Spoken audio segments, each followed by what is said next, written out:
Hey, good morning. Let me talk to you really quick about the one thing that will really screw you if you're an XRP owner and you're not paying attention.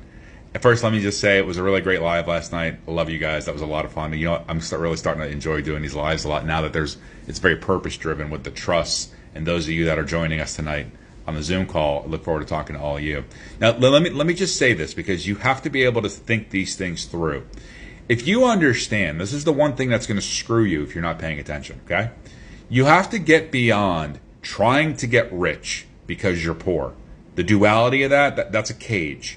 You have to think like a wealthy person and plan out, oh, this could happen, that, and think logically through this. Like this, ready? Now, I'm not saying this is going to happen, but I could definitely see it happening and catch everybody off guard because everybody's in the emotion of it, okay?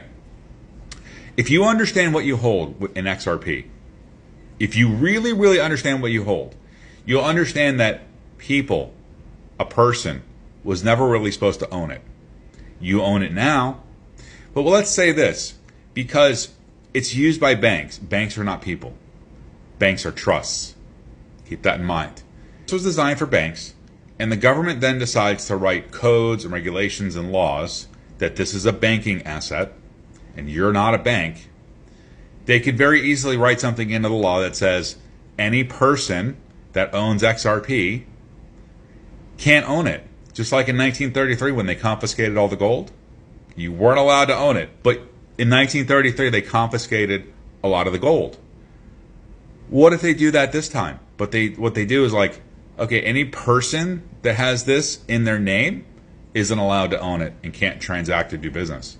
Because you've been given the signs all along the way. Put it in an LLC. Then put that inside a trust. You've been told all the messages, yet you're addicted to the emotional roller coaster of the ride. What's the next news? When's the price going to jump?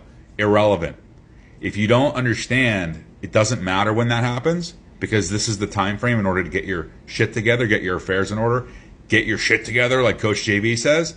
This is the time for that. But if you haven't gotten your trust, your LLCs, put the structures in place so that your person is not attached to that asset that could very easily be deemed not an asset that should be belonged to by a person, I think it's fair to say a little bit of the Bitcoin mentality has rubbed off on XRP people because Bitcoin people are all about rage against the machine, rage against the government, like all that, when it was never really about that. So if you get out of that little mentality of XRP is going to make me rich, it's part of the government. You just have to kind of get that. And you have to handle it appropriately and accordingly and be smart about it. Figure out what you're going to do, take action, get in somewhere